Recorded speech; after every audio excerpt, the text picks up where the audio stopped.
Ah, the red oat grass plains of the Masai Mara. Such a fundamental sight if you are visiting this beautiful area of Kenya. Of course, home to all manner of small creatures, and I think what we should do our safari on. Don't you agree, Adrian? Ah, perhaps not. Perhaps we'll have a look a little bit beyond the grass and start off with the family of lions that are hiding within it. We have arrived at the Olololo Pride, so a very good afternoon to all of you and welcome on our sunset safari. My name is Jamie and this afternoon Adrian is on camera with me. And for those of you that are new to these live safaris, we are live from the Masai Mara in Kenya. We will be joined later by our friends and colleagues in South Africa. There is no distinction there. They are all friends and all colleagues, not some friends and some colleagues. Hashtag Safari Live is how you can get hold of us on Twitter. We are excited to hear your questions and your comments. Right, so we are going to be going live with a primetime series on the 4th to the States on Nat Geo Wild at 10 p.m. Eastern Time, right after, wait for it, the big game. What that means for those of you in the States is that you can play Safari Bingo. If you would like to find out more, you can visit natgeo.com/Safari Live to find out more details on how to play. If you win and you are from the States, you could win a trip for two to Africa. How exciting is that? And now back to our lions. So if we see a lion on camera, you can mark it off on your board. Very exciting. And what a way to start off our Cataday. Adrian, by the pricking of my thumbs and what I smell in the air, we are going to get rained upon today, this afternoon. That gives it away, that of course in the wall of water that is currently approaching behind us. Which is good hunting weather for the cats. There are a few rumbles of thunder, so unfortunately be prepared. If the lightning does start to come close to us, we will have to stop for a while, just to wait for it to disappear. Before the rain reaches us, I think it's time to send you across to Rolf. I don't know if he's already experiencing or not, but let's go and find out from him.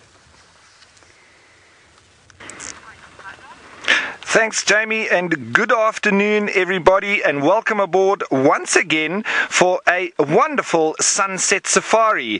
We are coming to you live here in Kenya, and in the Mara Triangle to be exact. You're watching Safari Live, and we've got an elephant that is just standing, grazing a little bit in front of the storm that is approaching. And my name is Ralph Kirsten, and on the camera we've got Manu as my wingman. How's it, Manu? Please don't forget to join us on the hashtag Safari Live on Twitter and on the YouTube live chat. Send us your questions and your comments, because we'd love for you to be involved in the greatest and largest game drive in the world. Now have a look here. This rain is definitely not leaving us. We thought that we might have had the last of it yesterday, but it seems every afternoon now we're getting a real shower, and it is totally waterlogged underfoot. The water is all draining down towards the swampy areas next to the Mara River, and you can see here there is a lot of water passing through. But the elephants seem to know every day when the rain is going to be coming, because they all seem to be heading up towards the escarpment just before the storms arrive. However, this one old bull, he doesn't seem to mind the rain at all, and it looks like he's going to just carry on grazing down towards the swampy areas anyway. Well, at least he's stayed out for us to be able to look at him, because he is a wonderful specimen. He's got lovely tusks, and there's looks like swallows flying around. Now, there is an old adage about swallows flying low, and it normally means rain, so we'll go with their prediction. And well, it's already started raining, so they're spot on. And there we look towards the Olololo escarpment. Now, Dale, thanks for your question and getting involved, asking whether the rain has the smell of dirt here, or how is it? Well, actually, it did, when it was very dry, before the rain started, when I arrived here, there were some little sprinklings of rain, but it was actually quite dry and dusty. And those first little showers that we had really had that smell of dust, but quite a fresh, dusty smell to it. And now, because we've had quite a lot of rain, it's actually settled it, and even when the vehicles drive now, you don't see any dust coming up off the roads, and so it's really changed now into a just pure rainy smell. But it is a very fresh smell nonetheless, and we can't complain with the rain that we're getting, because there are other parts in Africa, and in South Africa in particular, Cape Town to be exact, that is really struggling in the drought, and could be the first major city on the planet to run dry in April. So we hope that we get some of this rain heading on down south to our countrymen down there, because it's really going to be a catastrophe if that happens. But here in the Mara, it looks like we've got enough water and there's no problems here. So I think I'm going to attempt to go down towards the swampy area down there that Manu's now showing you. But while we try not to get stuck and get that marshmallow badge back, let's head you on over to the Marshmallow Queen and Jamie with her lions. Hello, hello. The Marshmallow Queen is greeting you. I'm indeed the Marshmallow Queen. I don't think anybody's been stuck since I have been. Yesterday doesn't count, just by the way, because I had no idea that Quito's air filter, air intake happened to sit right near its wheels, or I would never have gone through the water we went through. Anyway, let's not dwell too much on that. What do you think, Adrian? Bygones. Bygones, exactly. It's a bit of a sore point for both of us. We'll just forget that ever happened. Well, Ralph is, of course, being a very brave man, heading across to the swamp. It is now officially raining. Only a few drops, but it does mean that at some point we might have to close up. I haven't closed up yet, though, because it's still just drizzling. And all the little lion cubs are gathered on the termite mound, looking so pretty that I simply cannot face not viewing this for a little bit longer. Look at all those growing manes on them.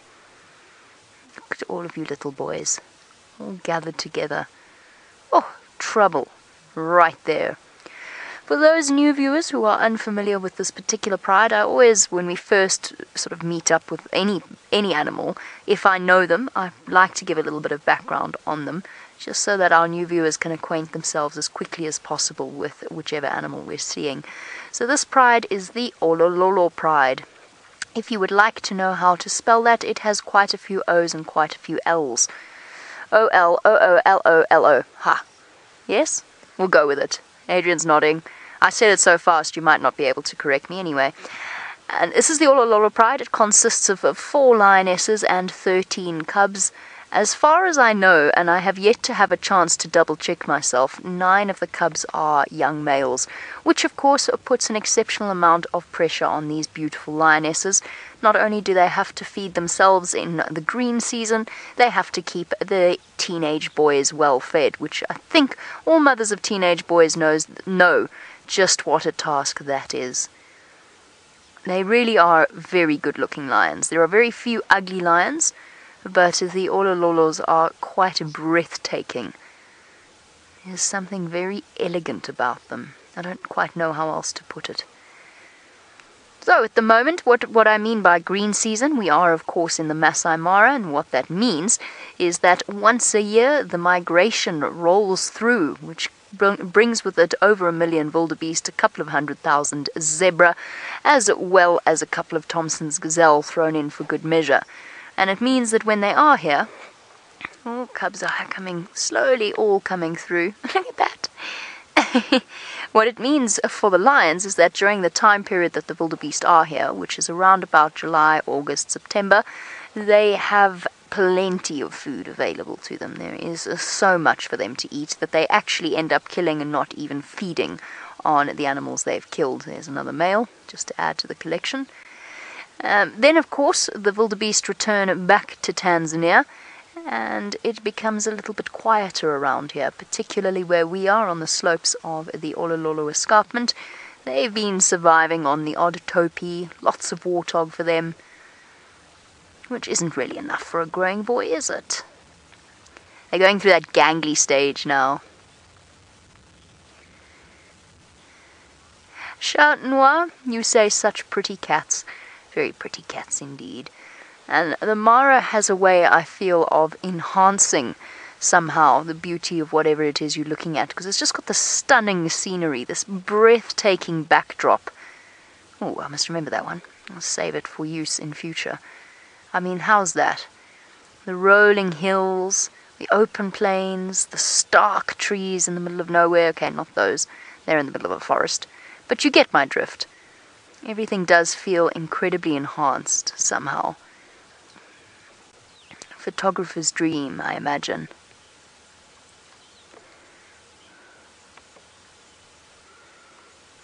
Ah, Wendy, there is the question, of course. I think it's a question that many of us have wondered about. Wendy's wondering, with so many males, let's say 9, but I could be wrong about that. But either way, there's a lot of them. Would they form one coalition when they get older, or would they form separate coalitions? So, to give a little bit of backdrop to that question, when males reach around about 3 years old, it can differ depending on the circumstances, but at around about 3 years old, sexual maturity, they will be kicked out of the pride, or actually naturally instinctively leave the pride, or a combination of the two. The end result is that, of course, they move out into the big, wide, scary world where all of the other male lions want to kill them. And obviously, having the advantage of numbers helps. So a lot of brothers or cousins will form coalitions. But you never see a coalition of 9 male lions that stay together and become territorial. Wendy, if I were to give you my guess, you know what nature's like. She makes fools of us sometimes in terms of when we say something's going to happen. My guess would be that they are going to split into 2 or possibly even 3 groups as they disperse, probably along age lines. So brothers will probably stay together and cousins will stay together. But again, I don't know that with absolute certainty. I doubt they're going to stay as 9 males, which makes sense. 9 fully grown male lions, that is a vast amount of food needed. That would be an enormous territory that they would then patrol. And then they'd have to compete with each other for access to females. So 4 or 5, I would say, even 3 or 4, seems to be the magic number when it comes to male coalitions. Yes, we have seen more in the past. The Mapojos immediately spring to mind for most of you, I imagine. The Mapojos were a coalition of 6 male lions. But 3 or 4 seems to be the magic number. Enough to compete with other males for a territory. That was just a little bit of a slip, not a limp, by the way. He just lost his footing there. And at the same time, few enough that they can remain fed and have access to females. As you can see, the wind is now starting to pick up. I think, whether I want to or not, I'm going to have to put our rain covers down. Let's go and join the brave Rolf as he manages the mud. Managing the mud we are, Jamie, thanks. Well, we're sort of surviving here. As long as we're moving, well, then we're in business. So, and it's always important, we've got to choose the line that we're going to go for and then stick with it as we go through this mud. But a lot of the times, these holes that I am just popping through now are quite difficult to navigate, because there can be elephants that have just stood in the hole, or you've had a warthog that's come and had a little wallow in it, and so it makes it a real hole, not just a little puddle. So that's always just a little bit of a concern, but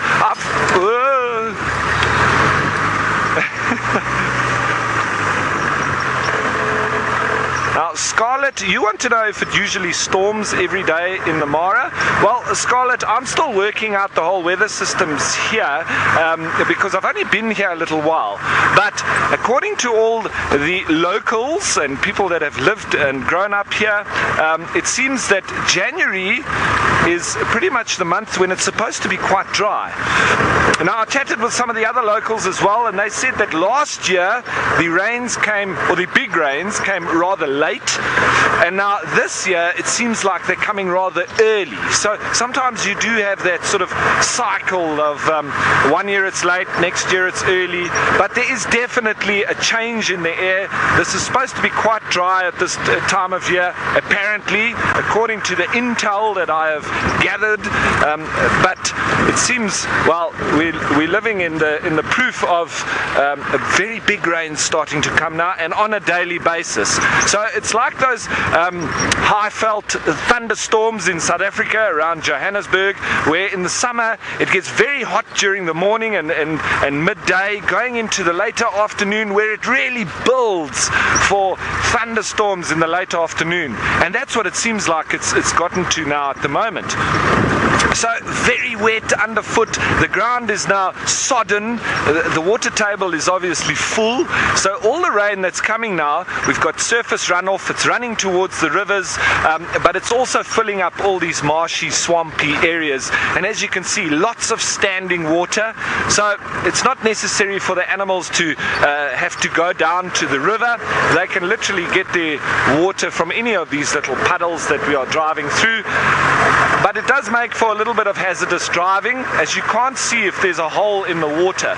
So we just need to go a little bit slowly, keeping our momentum, trying not to get stuck. But I've got a little bit bored of the main roads, and I do want to try and access some other areas. So I'm taking a small risk, but we've got a spade, we've got a high lift jack, and there's 2 guys on board that we can work it out.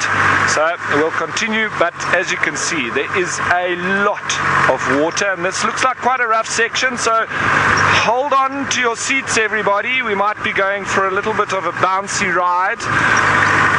And I'm taking all the little back routes that everybody... Okay, here we go. Manu, hold on.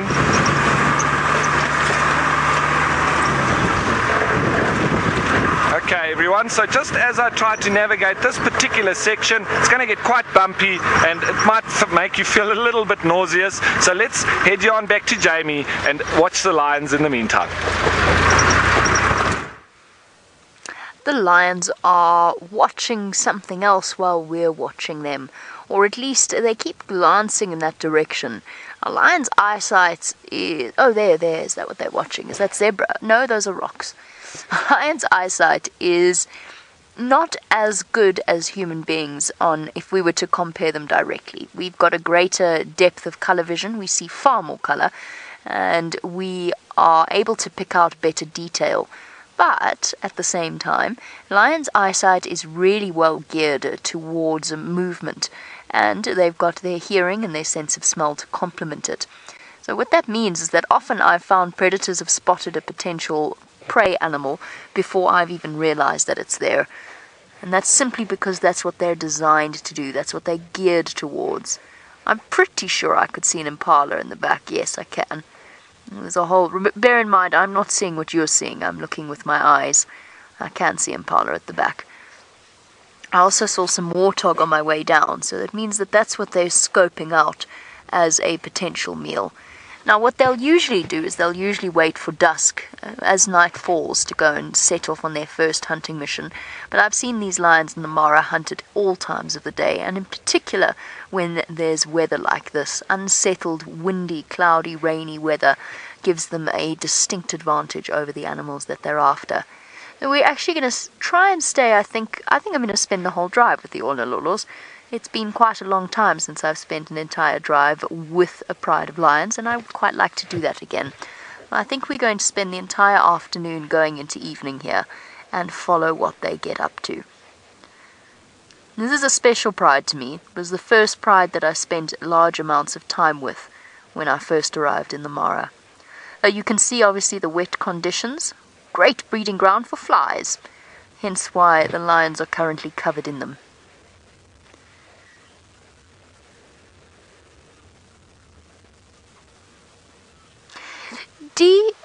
Dee's wondering if 13 is a lot of cubs, or is that sort of normal.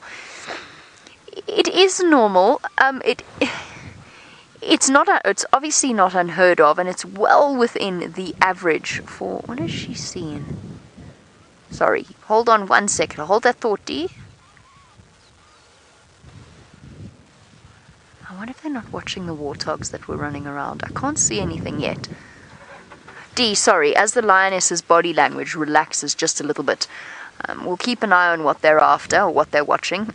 It's not unheard of, and it's perfectly within the average for a lioness to have between 3 and 4 cubs, which is what's happened here. And of course, we also know that lionesses synchronize their estrus cycles, so they will usually have their cubs around the same time.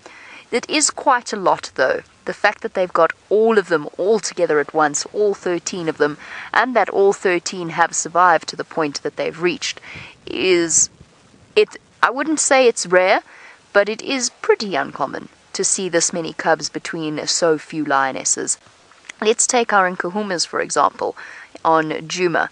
There we had a situation where we had 5 lionesses with 8 cubs initially, then 6, and now what would the number be, 7 or 8 between the 5? And very much of different ages. The youngest ones are far apart from the older ones.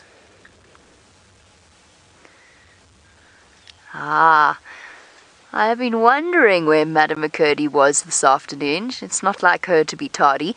We have our answer. She's been navigating, I'm guessing, the difficulty of Maji Machafu drainage line. Let's go and join her with a very, very special sighting.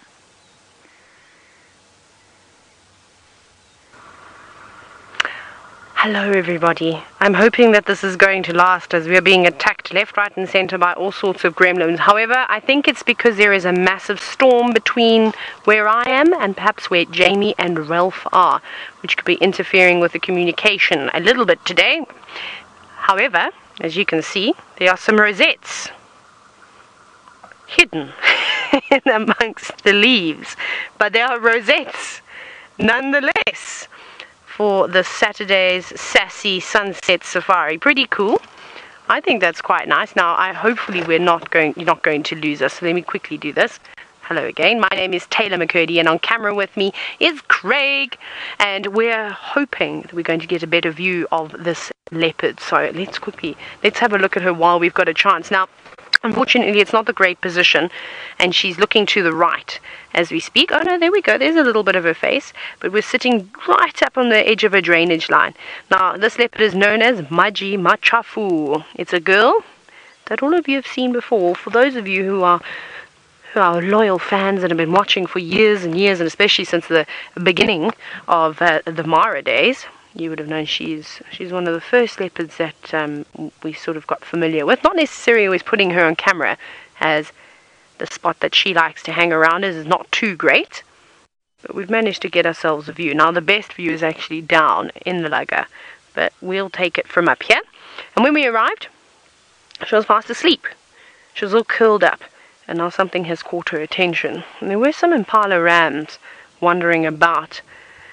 You may also be able to hear the rumbling of thunder. Yay! Very exciting, because there's a huge storm coming our way. And I think there's going to be lots and lots of lightning again. Have a look at that, just while Leopard decides what she's going to do. That's coming so quickly. Craig and I were down near the escarpment on the border of Tanzania today. We did see the border boys, but unfortunately they were in Tanzania. We saw the border pride as well. But the gremlins kept getting us. And basically, the storm just came in from nowhere. Maybe that's why she's going to move. Anyway, she's up now, and she's scratching up against the tree, which is typical for cats to do. It's very important that they do scratch like that, strengthening the tendons, getting rid of all the old nail sheath. You'll see cats clawing lots of things. And luckily for you and I, it's not our carpet or our curtains at home. It's a tree. Where is she going to pop out? Now, we've got to try and figure out where exactly she's going to go. I've only seen this leopard a handful of times, so I don't know if she's going to come back up towards us, or if she's perhaps going to take another route, maybe go down into the drainage line and then up the other side. We'll get some idea, though, from the other vehicles that are in the sighting with us. We'll see where they go to reposition. The only problem is if we go down into this lugger, we'll lose signal completely. We'll lose you completely. So let's just see if we can see where she's going to go.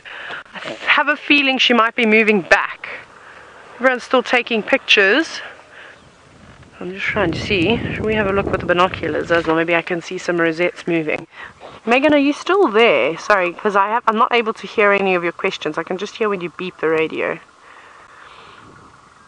I can copy you maybe 1 out of 5. You sound very much like a robot today. Okay, now everybody's moving. So I don't know where this leopard has gone. I don't know if she's walking through the drainage line or... Can you see her? We've got her. Should I go back up a bit? No, we're going to go right, reversing. Stay with us. Hopefully there's no cars. Ah, there we go. That's a little bit better. She's just disappearing there, but we should get her as she comes out on the other side, which would be quite nice. Megan, are you still there? I'm just checking. Sorry, everybody. I'm going to check while we're live that I am still live. Bill, pop out for us so we can have a nice view. No.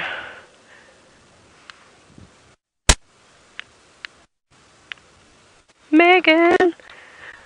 I hope we're still live. I hope that you're all seeing this because I haven't seen a leopard for quite some time. And we are really lucky to see them. Ah, Craig, I can hear you've got comms, but I don't have comms. And there she disappears. What did Megan say? We're still live. Fantastic. Well, everybody, I'm very excited that you got to see that leopard very quickly because it's gone now. Unfortunately, it doesn't matter where we might try and climb and have a look back. I don't think we're going to get another view of her. She's gone all the way around in the drainage line. There were some impala rams hanging around. There are a lot of duck in the area too, the odd bushbuck. So maybe she's decided that she's hungry and she wants to go off and find something. So we'll have a little scratch here. I'll see if I can get a better position. It would be nice. Okay, but in the meantime, don't get attacked by gremlins. I'll fend them off. I'm going to send you across to Ralph. Thanks, Taylor, and look at this, everybody. It's a sign of the times. There's been so much rain around, and with the overcast conditions as well, that we're having a lot of hippos being found out of the water. And it's normally, when you do have rising levels in the river, you often have the subordinate males or also the subordinate females that were possibly being pushed around in the little pools that were created when the river levels dropped.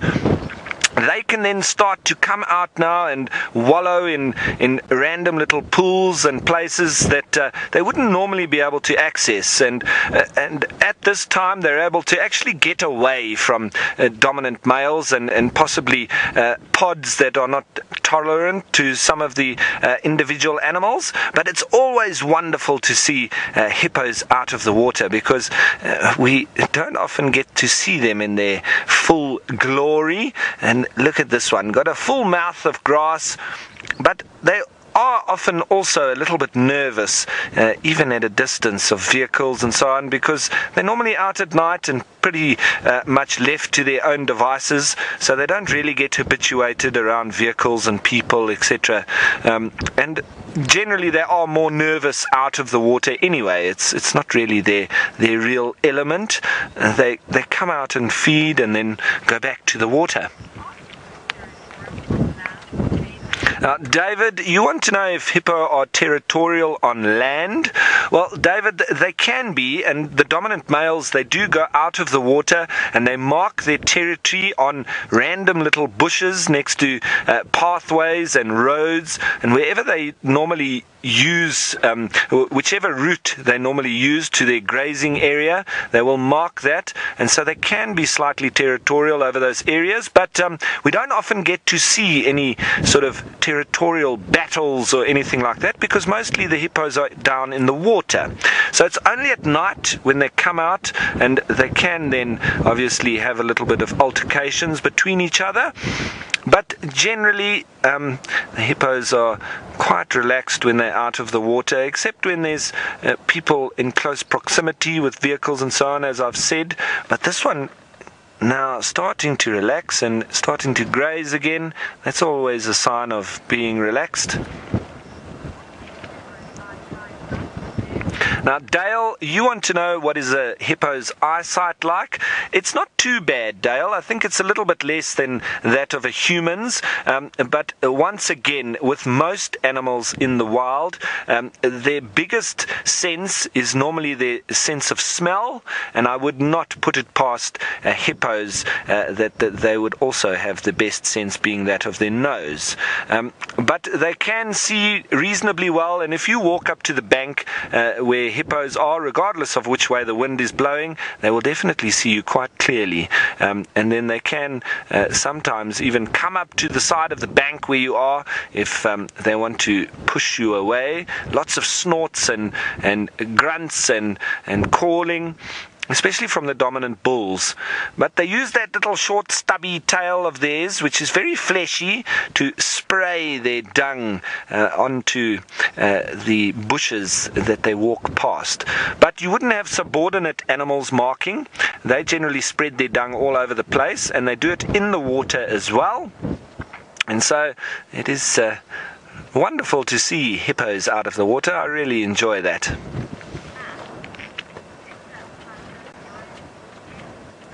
Now, Matt, you want to know if that's sunburn behind its ears? No, not particularly, Matt. That's actually their real skin color. So the females, they do get a little bit pink around the eyes. The males are a little bit darker. So this to me looks like a female. You see she's got her eyeshadow on there, and so that's how you can easily tell when you're looking at them in the water as well, because that's pretty much normally all you get to see. It could be a young male though, however, and we would have to just see him or her in her entirety to be able to check. But a wonderful, sizable animal nonetheless, and you would not be able to outrun this hippo. So as big as it is, they can still shift pretty fast, and they can also graze pretty quickly as well. With each bite that it's taking there, it is really taking a lot of grass in. Now, DJ, you want to know what is the natural threats to hippos when they're on land? Probably the greatest threat being that of lions, because they're not that fast, and so a pride of lions could quite easily attack a hippo like this, but they do struggle to bring it down or to kill it. So it is quite a nasty sight to watch, because they'll literally start eating it from the back end while it's still alive. And I've witnessed a kill in Botswana, but I first heard it for the entire evening. I heard squeals and almost screams of a hippo, and I went to investigate in the morning, and there half of the back quarter was already gone. The lions were feeding while the hippo was still standing and alive. So it's not a wonderful way to go, and it's not really that nice to watch. It took 2 days for the animal to actually eventually lie down and breathe its last breath. So yes, quite difficult for the lions to get in under there, and then you can see all that skin and meat that's under its neck. Quite difficult and probably dangerous for a lion to go into that area, because one bite from the hippo could snap a lion in half as well.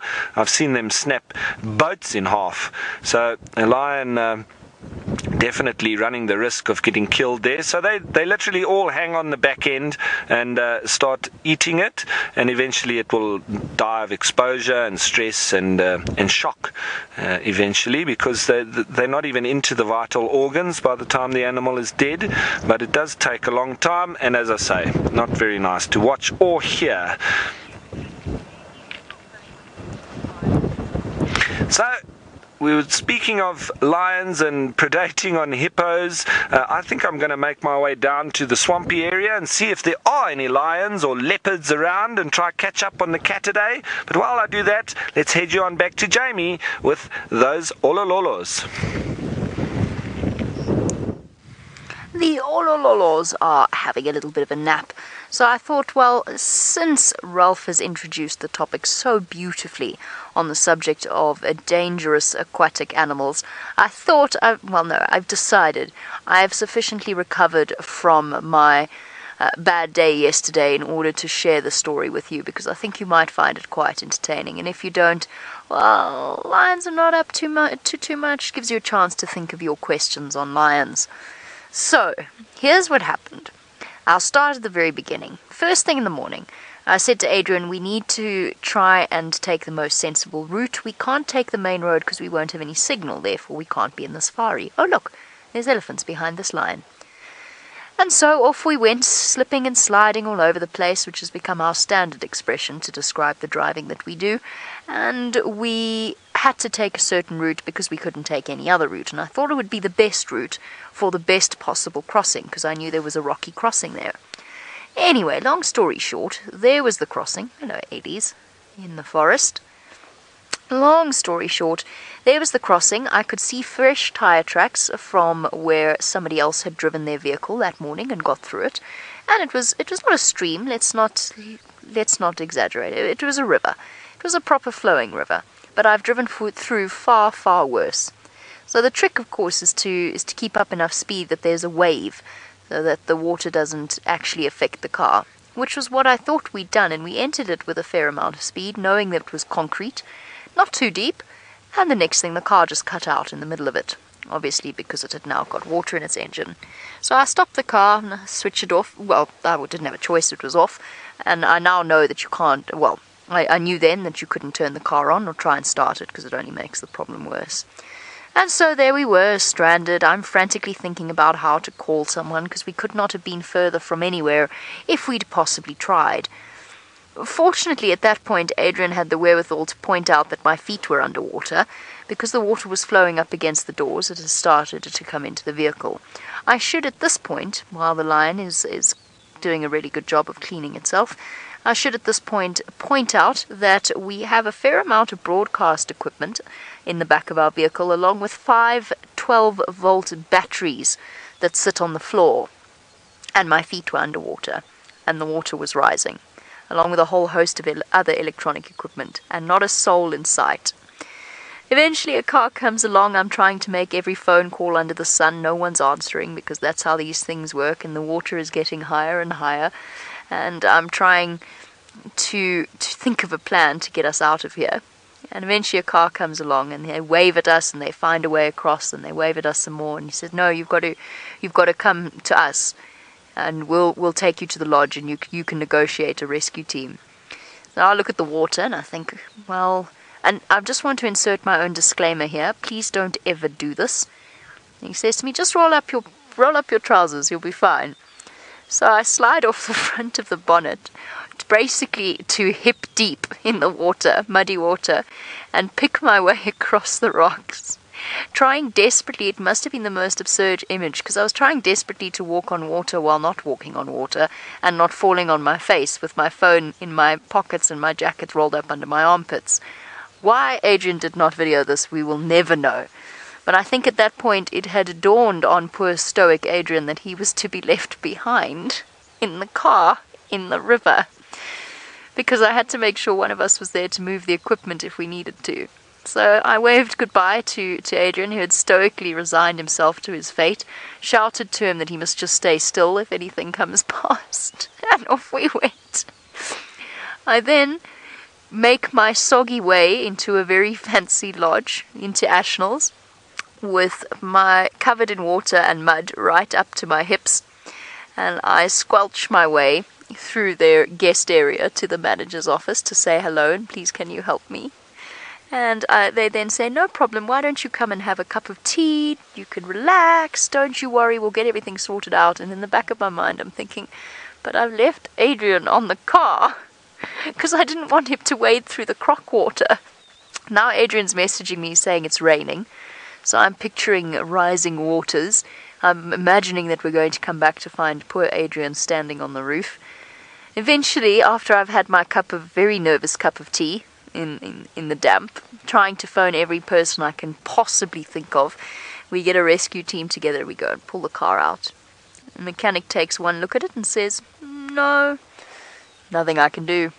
So Shadrach hops in the car with Manu, and they drove approximately 3 hours to get to us and fix the vehicle, and then we all drove 3 hours back to camp. And thus concludes the tale of the time that Jamie nearly wound up in the Talek River with Adrian and Quito the vehicle. We didn't, but to say it was an interesting experience was Quito has been drying out ever since, and it appears no harm done. I mean, once Shadrach got her to splutter back into life, she just expelled half of the river onto the dust behind us. Now there you go. Big thanks to Ashnells for rescuing us and allowing us to stay at their lodge, and for allowing me to walk mud through their guest area. My sincerest apologies for that. And that is the tale of that. Let us move. The tale of woe.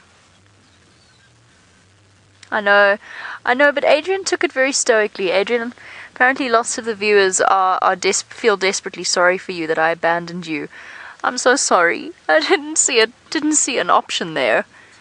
And I'm looking at poor Adrian as we're driving away, thinking, this guy's been with us for how many weeks now? 3 weeks? About 3 weeks, 4 weeks? What an introduction to life. I just didn't want both of us to wade through the crock water. It didn't make sense. Poor Adrian. So that was our tale of woe. Fortunately, a tale with a happy ending. I went to bed yesterday as soon as I get home and did not emerge until this morning. Okay, now that I've finished telling you the tale of the time I got stuck, let us hope that Ralph is staying unstuck wherever he happens to be.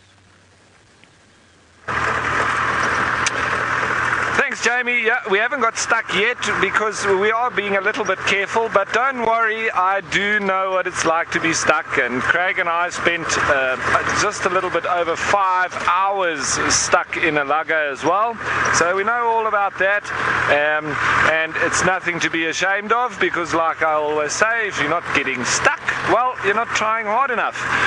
But for the time being, I'm not going to be trying too hard, because I don't want us to get stuck and mess up the vehicles. There's been enough shenanigans over the last couple of days that we'll just try and keep the mechanic and everybody's nerves at ease. But I do still want to try and access those little secret off the beaten track areas. So that's what we're continuing on doing. For the time being, we've spotted a lot of elephant. We saw that hippo now, a couple of buffalo around, some warthogs wallowing in the mud, but it's not one of those really hot days that you'll find them just lying up in the water as you would if the sun was out and it was all balmy and everybody looking to cool off.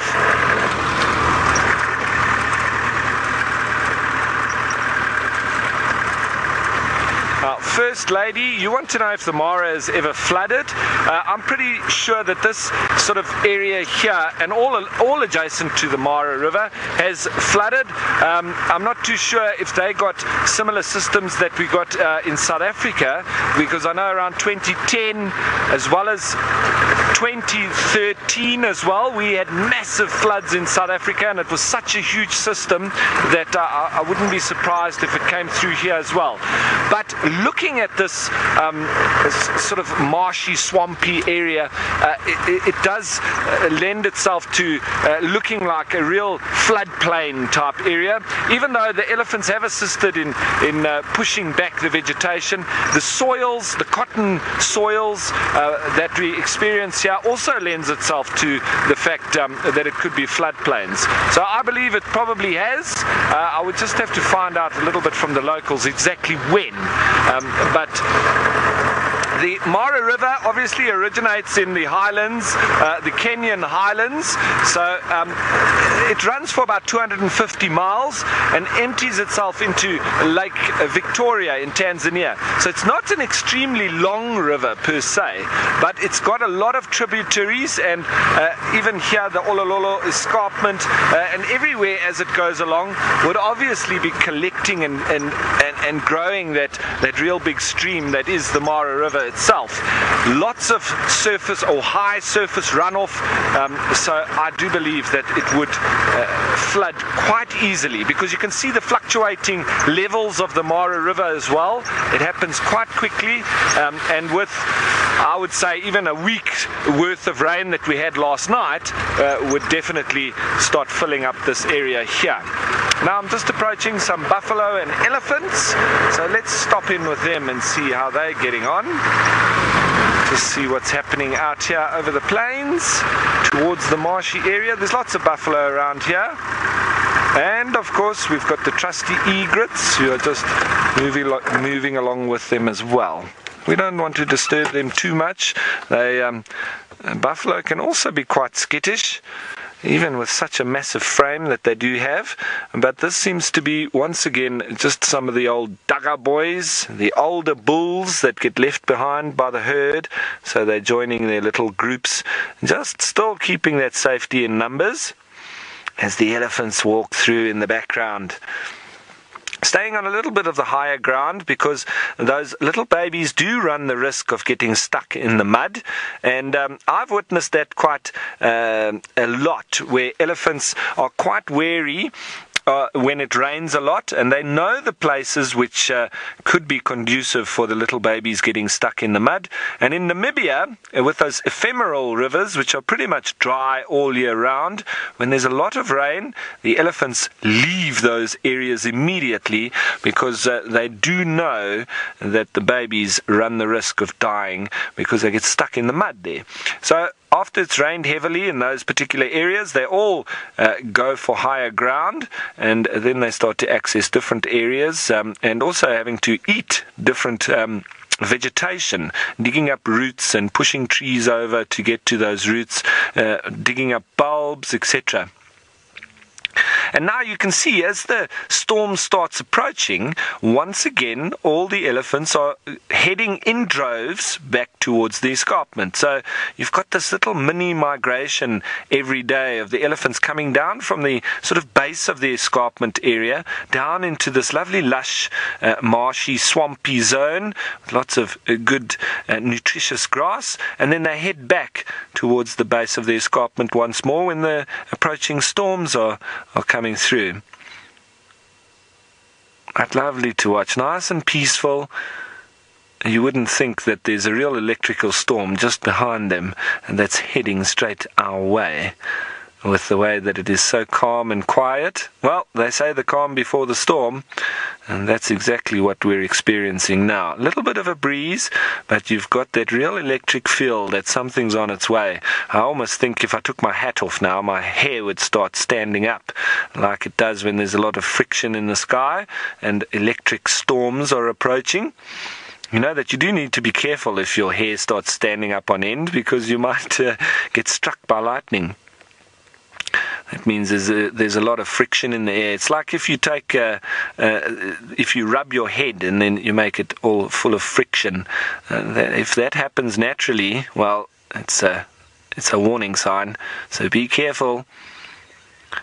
There's some sacred ibis in the background as well. Little youngsters walking with the elephants.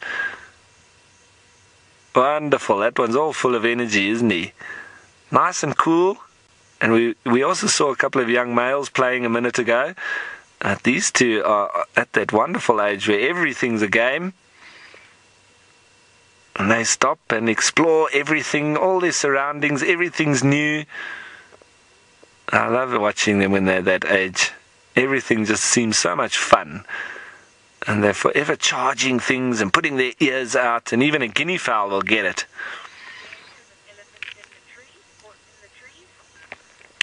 So I think I'm going to start moving towards these elephants. We'll see if we can get a little bit closer to them without getting stuck. But speaking of elephants, let's head you on over to Jamie, who's got them in the thick trees. We have got some elephant in the thick trees. It's one of my favorite things about the camp that we live in, is we often have elephant visitors, not in the camp, or usually not in the camp, but certainly around them, or around the edges.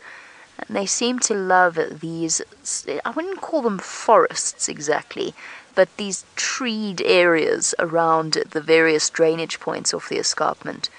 I just find it so incredibly pretty, and they all disappear in there, and occasionally you don't even realize that they're in there, apart from the sound of the breaking branches and the odd deep low rumble. I love that feeling, especially at night. I did at one point exit my tent in the middle of the night to find myself face to face with an elephant, but that's something that happens not that often. I suppose, though, we are fairly used to it living out here as we do. There's some more of them, gathered amongst the various trees. So now, apparently today, questions are not coming in thick and fast, which means it's time for us to play a game. That's how we roll. Apparently, there aren't many questions coming through. You guys haven't thought of too much you want to ask us, so while you do, let's play a game. Hashtag Safari Live on Twitter is how you can answer, or in the comments section of whatever platform you happen to be watching on. Here's the question. If animals listened to music, we've played this game before, but it's fun because your answer changes every time, or mine certainly does. If animals were to listen to music, what genre of music or what artist would they listen to?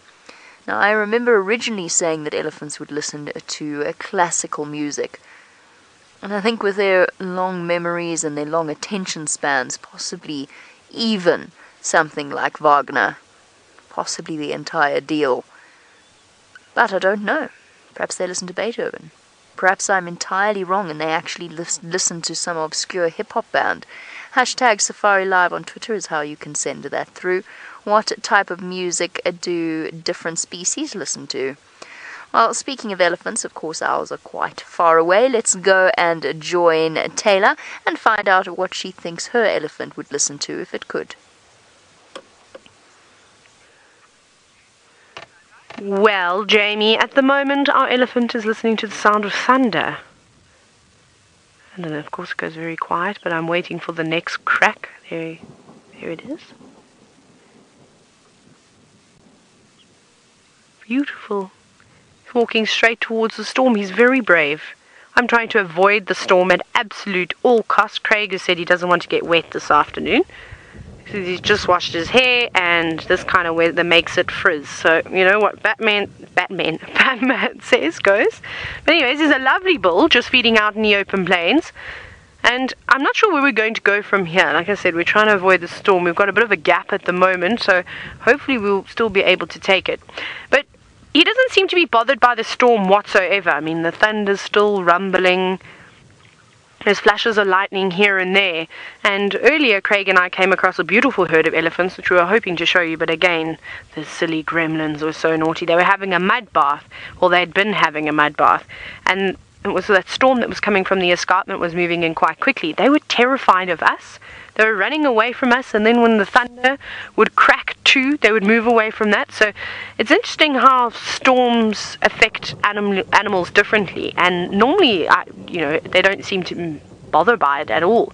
Sometimes you get herds of elephants that seem to be unsettled. I've seen buffalo also running around like headless chickens, not knowing which way to go in big storms in the southern Sabi Sand. But this fella doesn't care. Better be careful that you don't get struck by lightning, my friend, standing out in the open like this. There's quite a nice contrast. So we've got the light yellow grass, then the greener, taller stuff in the back. Oh no, Craig, here comes the rain. And then the dark grey clouds. And also the rain is falling upon us. Woohoo! Wonderful. So while we put our rain covers down and try and keep Craig's hair dry, Ralph has got a lioness, and hopefully she doesn't get wet either. Well, she hasn't got wet just yet, but she is lactating, so it's obvious that she does have little cubs. I'm wondering if this is the same female that we spotted yesterday that was letting a very big male warthog get away with murder. He was literally walking circles around her, and she didn't even bother with it too much. But yeah, this female lion, she's getting a little bit of attention from the elephants. And the elephants obviously having spotted her, also just trying to send her on her way. Yep, tell your story walking is what they're saying, I think. Off you go. So they're just keeping her away, because the elephants have also got little youngsters, so they'll be a little bit nervous of the lion. But this female lion has kind of given away her position. There are topi watching her from the other side of the plain. But having driven this way, we have seen a number of warthog and little piglets around as well. Manu's just going to show you where there is a couple of them. There's one there. So there is potential prey that has potentially not seen her either. So there's every chance that we might get something going here, but we'll have to keep our eyes closely on this female lioness and see what she does, which way she goes, how she reacts, and her body language will tell us if she's ultimately motivated to make a kill. She looks like she could eat. She doesn't look extremely skinny, but she looks like there is potential for her hunting. It's nice and cool as well, so it's the perfect conditions for her. Not like yesterday when it was very hot when we saw her. If it is the same one, I do think it is. It's the same area. It's also a female that's lactating, and she's also on her own, which was pretty much exactly the same condition that we found her yesterday. So she is walking now towards the forest. In a minute I might reposition just to try and get nearer to her and possibly even ahead of her so that we can watch if she does go for something. But let's keep our eyes on her just from here for now, because we don't want to miss something in between. So let's just see what she does. She's making as if she's interested, which is a good sign. Now, please don't forget to get involved. Send your questions and your comments. We'd love to have you on board with us with this potential lion hunt, or lack thereof, as she lays down and just looks out very regally, almost pretending as if she's not interested. But they sometimes do that, and then when the animals calm down again, then she can start to make her approach. And also from that little bit of a raised position, she can now sit and look out and with her very good eyes see if there's any little random piglets that she may chase up on. Okay, everyone, I think I'm going to get a little bit closer to her while she's lying down. This is the perfect opportune moment. So while I'm doing that, let's head you on over to Jamie with lions, but lots of them doing pretty much the same. Lots and lots of relaxing. And back onto, since this is the perfect opportunity, back to the subject of earlier, I personally think that lionesses in poses such as this would be listening to Enya. If I had to decide what music they would listen to, if they could listen to music. Ziggy has taken the polar opposite approach, because I was going to say Enya or possibly Sting. Ziggy has said that lions listen to death metal. Did I hear that correctly, Megs? I certainly think, you know what, we might have to broaden the categories here. Off, headbutt. What a nice way to wake up from a cat nap. We might have to broaden the categories here. So perhaps we say that when they're getting into hunt mode, they would listen to death metal. When they're relaxing like this, perhaps you could say they would be listening to Enya. I think the cubs are listening to little lullabies. Or maybe they're too old for lullabies now. Maybe they're listening to things other than gentle, soothing songs that one presumably plays to children of a certain age when it's nap time. I say with a great level of experience there.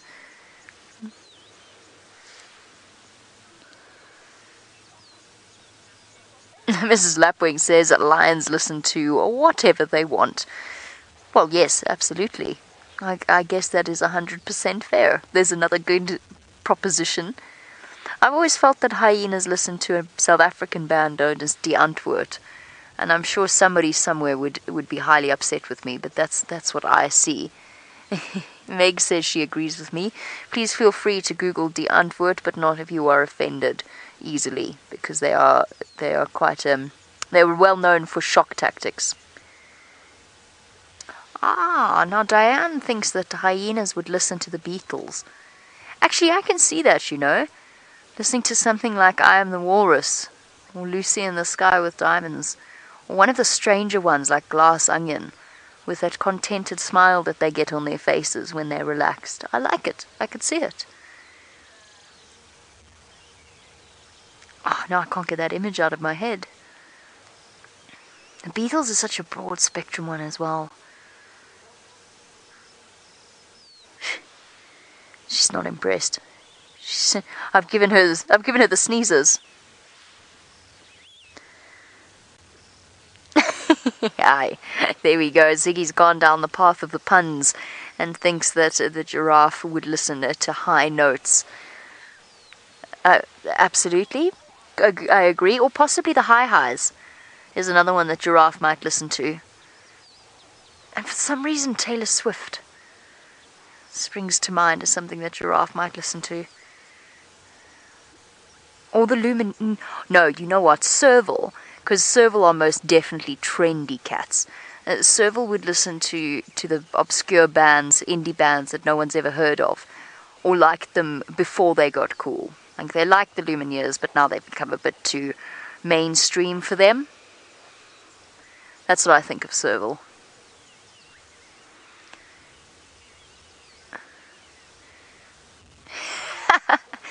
Take Care has suggested that dung beetles would listen to grunge. I like it. I like that. Dung beetles absolutely would listen to grunge. Or you might find the opposite, and the dung beetles actually highly refined in their music tastes. Enjoy a bit of Chopin or Rachmaninoff somewhere down the line. Adrian has suggested earlier that mongoose would listen to heavy rock. Did you say heavy rock, Adrian? Heavy metal. Heavy metal. Mongoose would listen to heavy metal. Can you imagine a group of banded mongoose streaming past you listening to heavy metal? One of them carrying a little subwoofer. Tuk, tuk, tuk, tuk.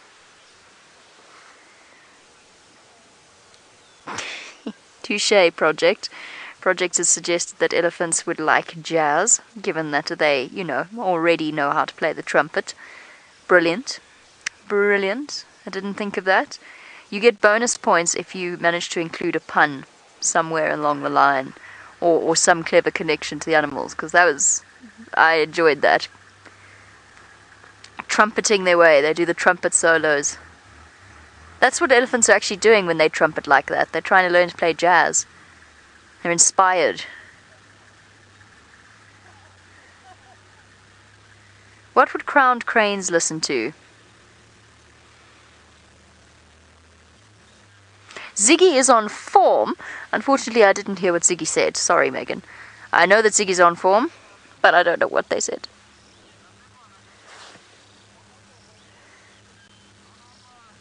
Zebras listen to ska music. Did I hear that correctly? Sorry. Apparently all the water in my right ear has made it... I didn't get water in my right ear. I don't even have that excuse. Made it difficult to listen. Ziggy, you are so far, I think, in the lead in terms of the best suggestions. I know lots of you are now sending through suggestions, so thank you for that. Keep playing. It's a fun game. It gets more and more absurd as we go on, but that is half the fun of it. For our new viewers, this is not intended to be serious. It's something to think about because it actually tells a lot about how you see the animals that we're looking at. Does that make sense? It gives a little bit of insight into the animals that we see. It is, of course, entirely meant to be taken not seriously at all. What other animals can we think of? Crowned cranes. Oh, I need a suggestion, please, for crowned cranes. And on the subject of crowned cranes, curious one, if you are listening, I owe you a sincere apology because you were absolutely right about the bony ridge on the front of a crowned crane's skull. I still haven't found out what it's for, but you were absolutely right. And I said to you I didn't think you were, but you were. I'm pretty sure it was Curious One who put that forward a few drives ago. Random tangent. What would crowned cranes listen to? They've got no music taste.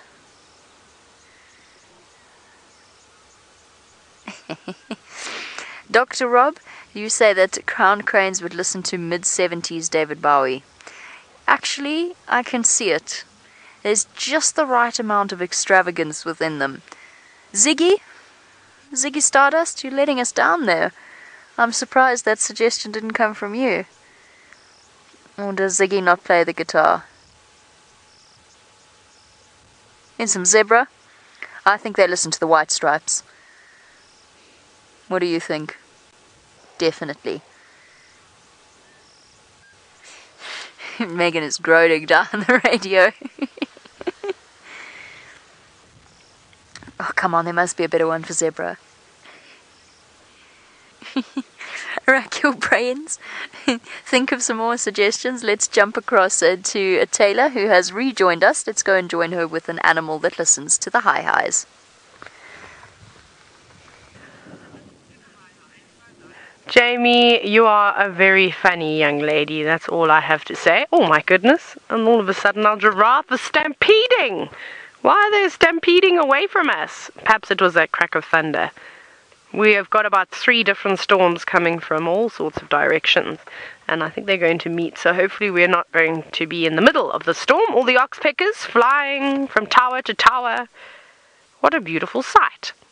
It's quite nice, in fact, that it's all dark and gloomy with a giraffe. I think it's very, very pretty. That would make for the most perfect screensaver. Craig has been all about taking pictures for screensavers today. Hey, all landscape shots, Craig? Are you happy with the ones that you got? They're right, says Craig, and I bet he wishes he was taking a picture of this. You can see where they're not really, no, they're not too bothered by the thunder. You can obviously hear it now. Now, it's been a long time since I've seen a big group of giraffe like this. We know with giraffe that their loose social structure allows them to be on their own, in big groups and small groups. And it's quite nice that this lot have come together this afternoon to join us. Let me count them all. 1, 2, 3, 4. Oh, there's too many heads. It's like 15 or 16 giraffe here, but I'm not sure, because that pile in the middle, that's a hard part to count. That's actually really cool, the way that they've, or the formation that they're in at the moment. That's beautiful. Now, Club Penguin, you're wondering if lions ever hunt giraffe? They most certainly do. However, it takes more than just spotting a giraffe and stalking it, really. It takes a lot of practice for a lion to be able to take down something the size of a giraffe. Remember how yesterday we were actually talking about how all animals have something to protect themselves with, whether it's horns, whether it's hooves, whether it's sharp teeth or claws, whether it's speed, maybe they can climb trees. They've all got an ability to protect themselves. Now, giraffe, of course, they've got very powerful, long legs, and a blow to a lion's head could quite easily kill it. They could break their jaw. If they were to chop with both legs onto a lion, could snap their spine very easily. So lions need to be careful about the way that they go when catching a giraffe. But I have seen them make a few attempts out here in the Mara, none successful, however. I'm still waiting to see that happen. We had a really cool sighting once of one of the Nkuhuma lionesses. I think it was the youngest girl down in the Sabi Sands in Djuma, chasing after a giraffe. There's actually one lioness in that pride, and I think it is the younger girl, and she seems to enjoy that. However, from all the documentaries that I've watched, it seems as though the lions in Namibia specialize in catching giraffe. I mean, not their shame. If we think times are tough here down in the Sabi Sands, or up here in the Mara, the vegetation is very, very sparse. So you don't often see the big gatherings of animals, and often, well, you can see big gatherings of animals, but not in lots of different places. So lions have to travel very, very far distances to try and find food. So when something comes around like a giraffe that it can take down and feed off for a few days, if you've never seen a lion smile, I'm pretty sure on that day you'll see them smiling from ear to ear. I wonder where these giraffe were off to, though. They've now changed direction. They were heading down towards the river, but they've still got quite a way to go. I wouldn't want to be a giraffe stuck out in the storm. But the rain is holding for now. The clouds are getting thicker and thicker, though. And what we are going to try and do is we're going to try and keep moving so we don't get caught in this lightning. Because the rain we're not too worried about. The rain is okay. It's just the lightning that can be a little bit nasty. But what a beautiful view, though. That was pretty spectacular. I think so. That was one of the most beautiful shots we've had all day, and it seems as though our luck is turning. I must still tell you about the pride lions we saw, but we'll get to that in a little bit. Ralph, however, is, well, just relaxing on the Saturday. Maybe he's going to join the buffalo that's wallowing in the mud. Thanks, Taylor. And yes, well, this buffalo, I thought we were trying to get a little bit closer to the lion, but we couldn't drive past this buffalo in its mud spa. A lot of people would pay good money for what this buffalo is doing, and it's really been well worked by these buffalo, and now it is the perfect mud wallow. And so relaxed. I think buffalo are definitely the reggae listeners of the animal world. Bob Marley, Peter Tosh, Burning Spear, I think would be quite apt right now. Wouldn't you? And very often you see the buffalo sitting in big groups, also all just sitting down and chewing their cud, and you could almost imagine a bit of Buffalo Soldier being played as they all raise the green, yellow and red flag while they're lying there enjoying their wallowing. And I would say that with everybody giving their impression of different animals and what music they'd listen to, I'd have to say that the chameleon must be the techno listener out there with the way he walks. I think he's walking to the beat of techno, wouldn't you? But I wonder what else the buffalo would listen to. It looks like he's quite a connoisseur, the way that he's putting his nose up like that. I think definitely after the finer things in life, especially at this ripe old age, and nothing but the best for him. Look at that, you see, he's even putting his nose up for me. There we go, everybody agreeing. Reggae buffaloes.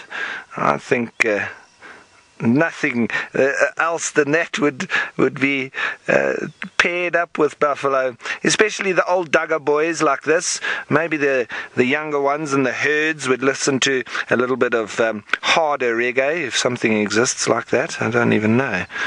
But he's just sitting here. The only movement he's really doing is just chasing flies away. And other than that, he's just really enjoying life.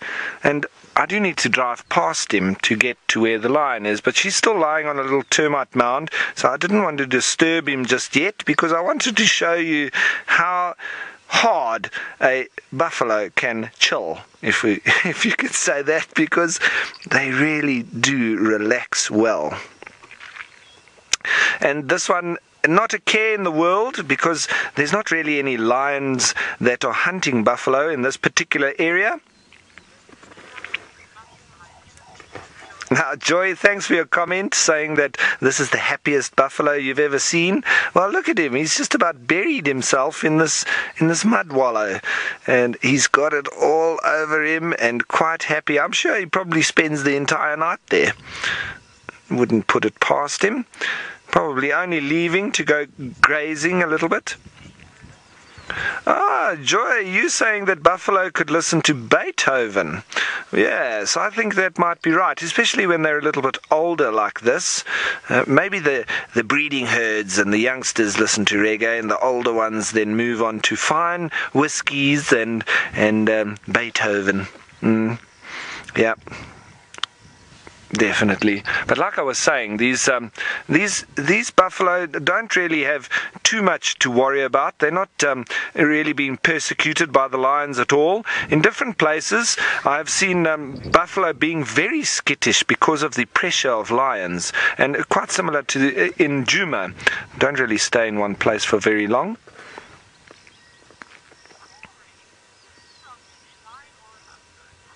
Now, Corey, you want to know who's stronger, a lion or a buffalo? Well, one-on-one, Corey, I would say that definitely a buffalo. But it normally takes a few of them to try and get it to turn their head to another one of the lions while the other ones jump on the back end. Because if they get caught in front of it, with those hefty horns that buffalo have, all you need to do is Google battles with buffalo and lions, lions, and you'll see how many times lions actually come off second best. So this is not an animal to be messed with unless you've got your wits about you, and hopefully you've got a couple of friends with you as well if you're a lion, because you don't want to be taking him on your own, because the consequences could be fatal. And it has happened many times that those horns have dealt deathly blows to lots of lions. And so they know this, and it's only the inexperienced or the very hungry lions that are willing to take a risk on their own, and because buffalo are very mean, I say. So everyone, I think I'm going to try and sneak past this buffalo without disturbing it too much, and try to get a little bit closer to our female lion. While we do that, let's head you on over to Jamie with also some lions. A very, very unfazed lion, feet up in the air. And of course, when it comes to battles, yes, lions may come off second best, but rap battles... Now, rap battles are an entirely different thing, something that neither buffalo nor lions are particularly good at. Feet in the air. She's just having the best time this afternoon. She really is, completely unconcerned. I have to say, I concur with Rolf and the buffalo and the rap. Not rap, sorry, reggae. I think that they're very much a reggae animal. Possibly more sophisticated than we think they are, though. Love a little bit of the pastoral symphony every now and again.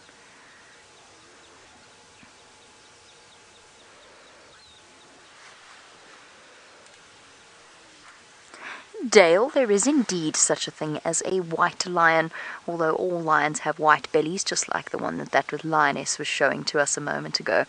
So Dale, a white lion is actually not truly white, although they are very pale in colour. So it's what's known as...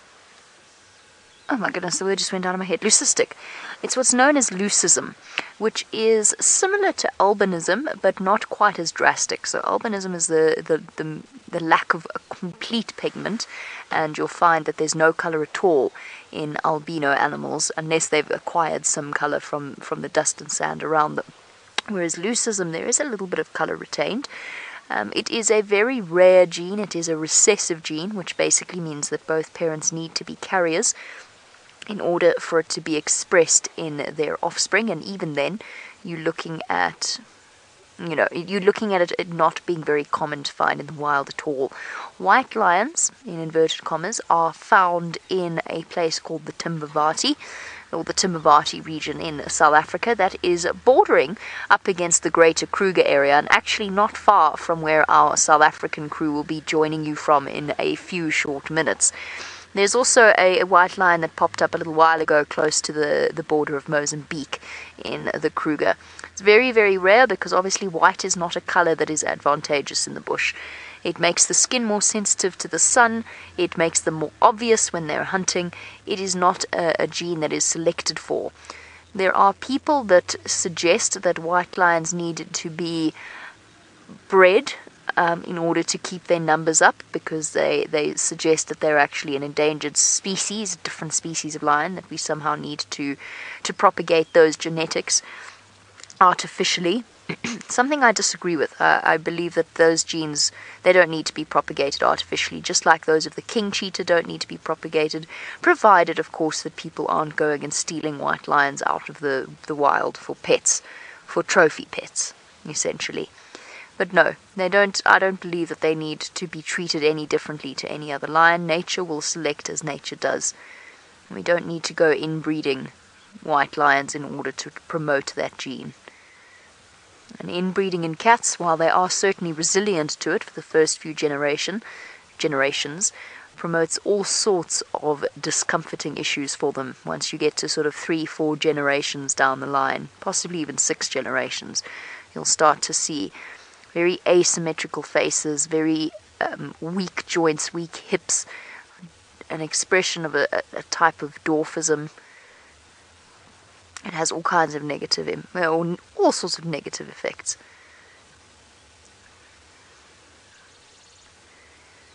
Mostly, lions are meant to be tan. I was very sad about our pale little lioness, though. There was one cub that we followed that she wasn't a white lion, she wasn't leucistic, but she was much paler in colour than these lions, easily noticeable. And unfortunately, she vanished about 3 months ago. I would say, at most likely, no longer with us. We don't know what happened to her. Could be any number of potential threats out here.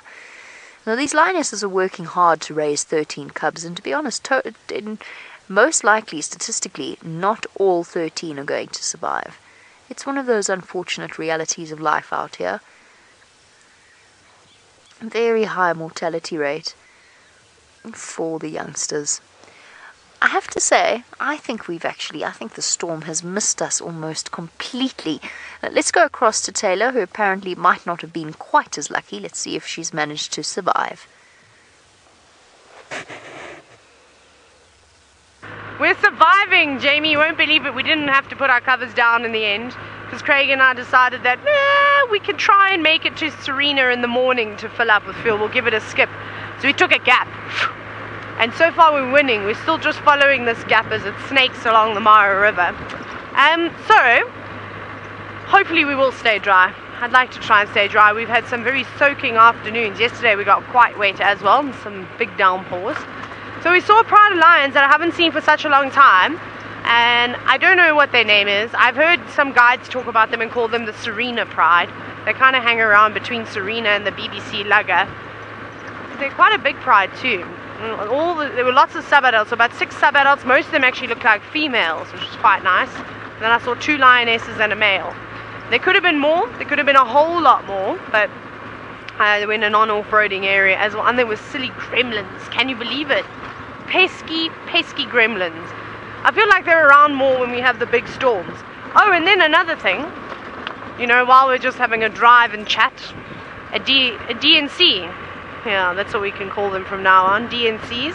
And I was chatting last night to a fella at Olasheki, and he's been in the area for 10 years, and he said he's never seen rain in January like it's been pouring down at the moment. He says it is so unusual. He said it should be dry now.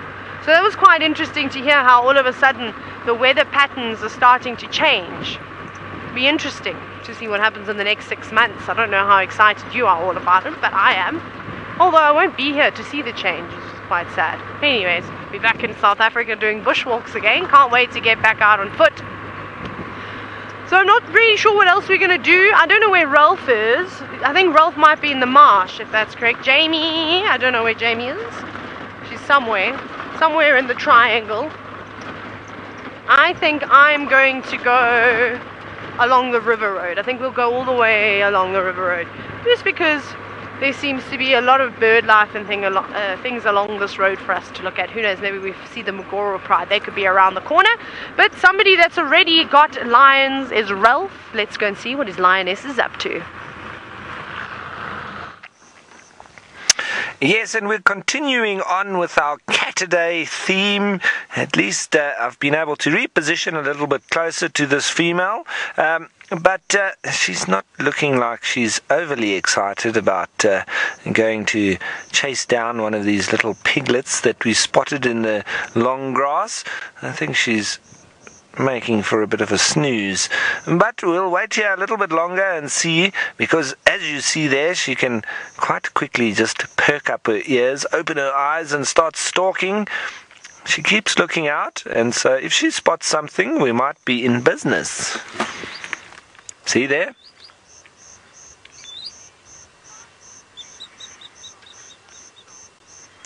Now, Tony, you want to know how we would compare a lion's sense of smell to that of a dog?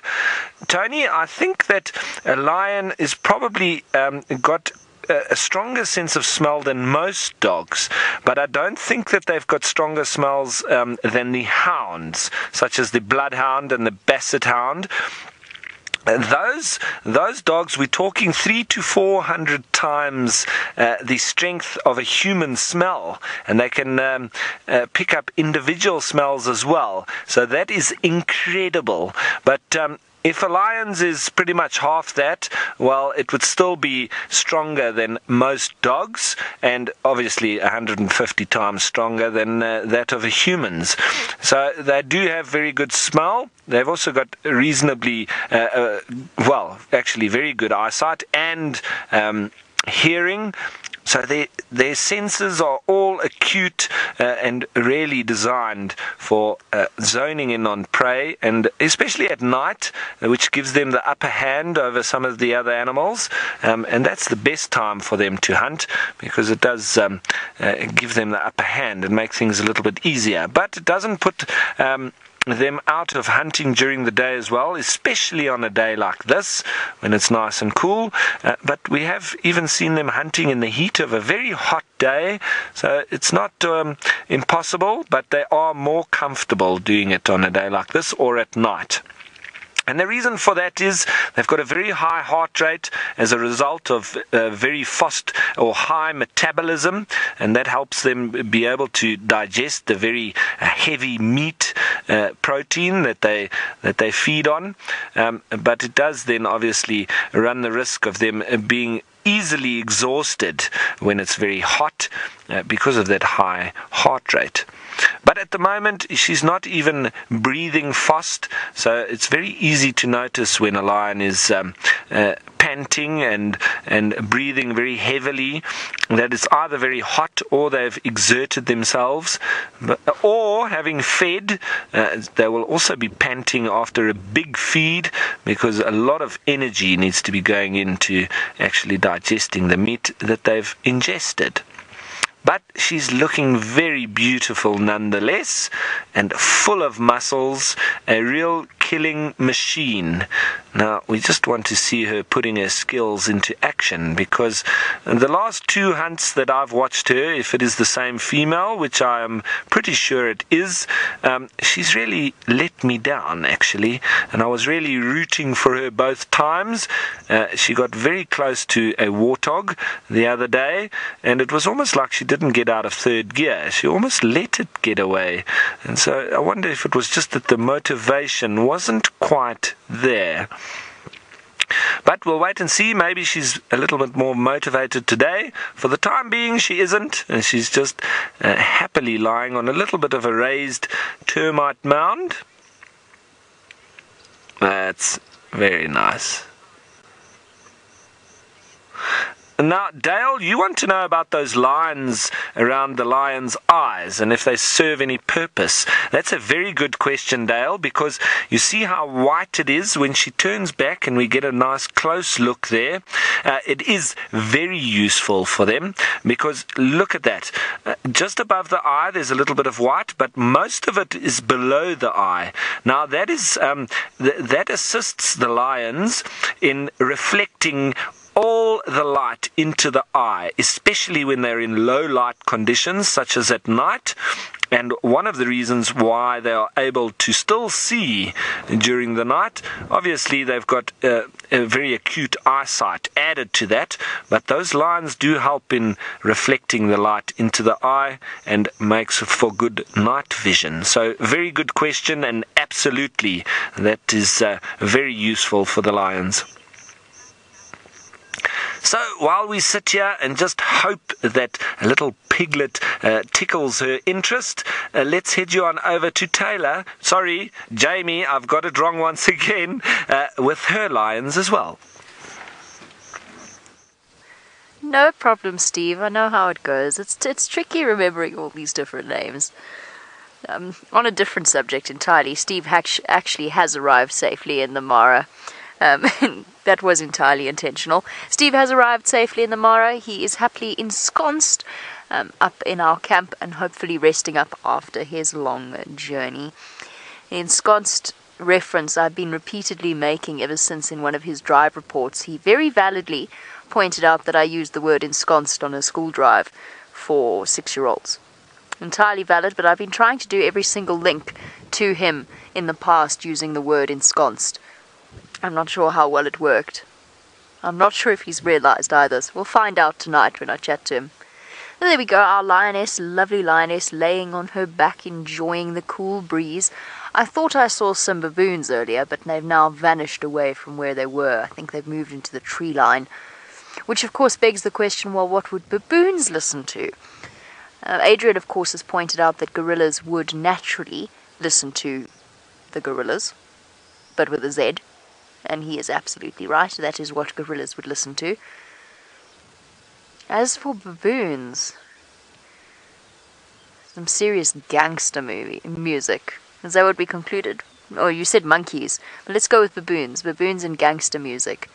I, of course, have always been pretty down with the gangsters, as you can imagine. I'm pretty cool like that, so I know exactly what gangster music entails. Whatever it entails, baboons listen to it. I think. And thank you, by the way, for those of you who've been sending through some truly amazing suggestions. Absolutely incredible. I'm very, very impressed with some of them. We'll share them throughout the drive because I do feel as though they're a gift that just keeps giving. Hopefully our Djuma crew joins us very shortly. We'll be able to twist Scott and Noel's arms into joining us in this game.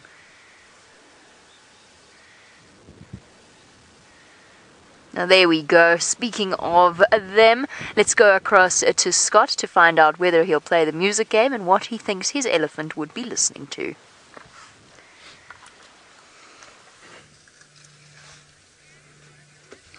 Hello everyone, and welcome down to the Sabi Sands in South Africa.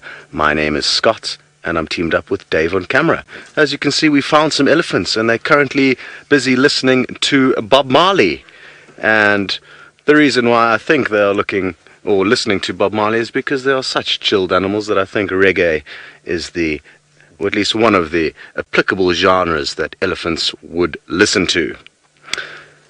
Now, for those of you who may have just joined us, a warm welcome to you. It's important that you know that it's not just us here in the Sabi Sands, but also a crew up in the Masai Mara who've been out for the last hour and a half.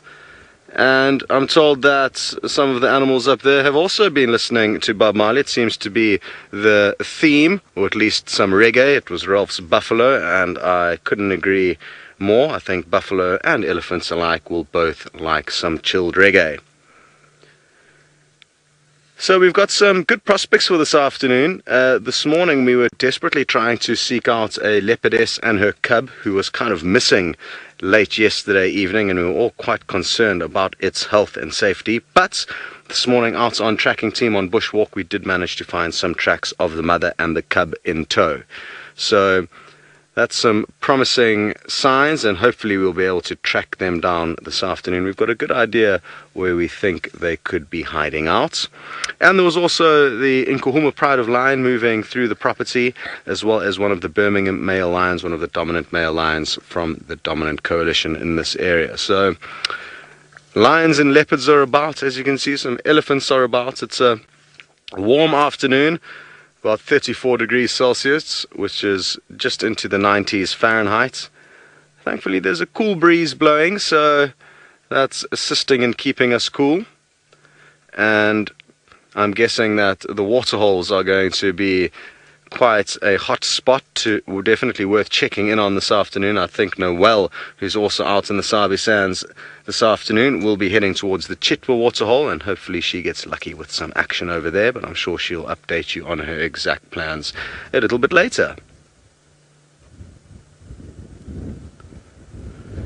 Now, unlike most of the animals who will be sleeping and relaxing at the moment, the elephants are quite well designed and are in the situation where they kind of need to move quite a lot throughout the day in search of food. They also do have these massive ears which they will use to fan and cool down their body. And it's not the fanning effect of wind blowing over their body, but more importantly the fact that the numerous arteries and veins that flow through those ears, they're going to be a little bit tricky to see. Dave's doing his best to try and give you a glimpse of them. If she opens her ear again, you'll notice there's some very large arteries and veins that run through the ears, and they can pump liters and liters of blood through there every minute, acting like a large radiator to keep cool. I often actually envy elephants. I've got fairly big flappy ears, but they don't have litres and litres of blood pumping through them every minute, and my engine tends to run a little bit hot. Very good. We'll leave them be. They are in quite a thick spot, and I cannot resist the temptation to go and have a look where we think we might have an idea where this leopardess called Thandi and her cub could be hanging out. Very good. Like I said, Noelle is out and about, so why don't you go and get an update with her as to what her plans are. Hello everyone, welcome to a very hot afternoon in South Africa in the Sabi Sands in Djuma. I am Noelle, and on camera I have Sebastian. Hello Seb, there's Seb's hand. And I want to remind everyone about Safari Bingo. Super exciting. So don't forget, we've got live TV shows coming up starting on the 4th at 10 o'clock Eastern Time, live in the United States on Nat Geo Wild, and they're going to go for 5 nights. Our last show will be on the 8th, also 10 o'clock Eastern Time, live in the States, Nat Geo Wild. And during that time, during all 5 of the shows, we are going to be playing Safari Bingo. So to check out the rules and regulations for Safari Bingo, go to natgeo.com/Safari Live, and it will give you all those rules and regulations. And whoever wins Safari Bingo, the winner will win a trip for 2 to Africa to go on safari. Super exciting. All right, so yeah, you gotta play. Gotta play when we're live after the big game on Sunday the 4th. Okay, so plans. It's really hot, so I'm checking bodies of water. We went to Treehouse Dam, tracked some elephants there, but the elephants weren't there. So now we're gonna head over to Twin Dams and then Chitwa Dam, and maybe we get some nice swimming ellies. And then as it cools down, depending on if Scott gets anything with Thandi, we might go try and look for her. Shadow and her youngster are somewhere on Hoffman's or Little Gallery, if I remember correctly from this morning. So maybe they pop over to our side, you never know. And then whilst we're on Chitwa, maybe we get lucky, maybe Kachava pops up. So Shadow is one of the territorial females that's in this area and also on our southern boundary. And her youngster is just over a year old. And then Kachava is a female leopard that has a territory over towards Chitwa and also into Little Gallery. And then Hassana is a male leopard, a young male leopard that's 2 next month, who we haven't seen in a while. He spends time here and also over on Chitwa, so hopefully we'll get a chance to maybe see him. And then Thandi, I'm sure as Scott told you, Tandi's our other resident female in the area, Shadow's sister, and she's got a teeny tiny little cub that's just about 3 months old. So hopefully we'll get some leopard action, but if not, it's going to be a good birding afternoon as well as hopefully a good elephant afternoon.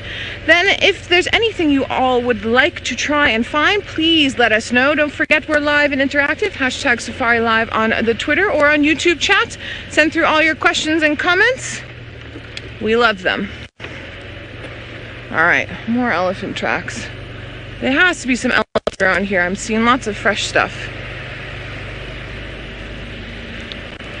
Ooh, now Ralph is ahead of the game, or ahead of me on the game, that is, and has a predator of his own, 1,600 miles north and east from where we are inside of Kenya, inside the Masai Mara, or he might be in the Mara Triangle today. We'll have to wait and see. So let's head on up to him so he can show you what he has. Thanks, Noelle. And yep, we are in the triangle, the Mara Triangle, indeed. And we're still just sitting with this female that was making as if she might want to hunt, but she hasn't made any more sort of signs in that direction again. But it's lovely to sit here with her, and we are just enjoying the view that she has, and we're waiting for those kind of little movements where she raises her head and then it gets really concentrated, but then she drops it again and sort of goes back to sleep. So we on the edge of our seats every now and then yeah, she lets us down and she closes her eyes. But tell you what, she must be a half decent hunter if she's been able to survive this long, and she's full of muscles like that, and she's also got little cubs to look after. Now, Nick, you want to know if I've ever been hunted by lions. Not particularly, Nick. I've had many encounters with lions on foot, in camps, etc. The one time that I have felt like I was being a little bit hunted was when I was training the trails rangers in a game reserve in the Eastern Cape, and we picked up on some lion tracks, and it was a pride of lions. I think it was 6 or 7 of them, and we followed up on these tracks, and eventually we did find this group of lions. But they had made a kill on a I think it was a bush buck or a nyala, one of the two, and they were busy feeding on it. And so we did stay a little bit away, because you do know the rules, especially when you're on foot. You do need to be extra cautious when you're around lions, whether they're mating or on a carcass or on a kill, and when they have cubs, or 3 times when you need to be very careful. So obviously we identified that these females had made a kill and they were busy feeding, so we did stay quite far off. However, at the moment, I think there was a little bit of swirling breeze, and they did pick up on our smell.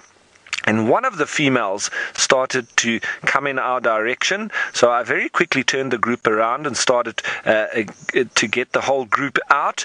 And in that kind of situation, if you're on foot and there was no way to get to a vehicle or whatever, I stayed at the back of the group, which was now the first person before the lion, and I then sent the group on their way.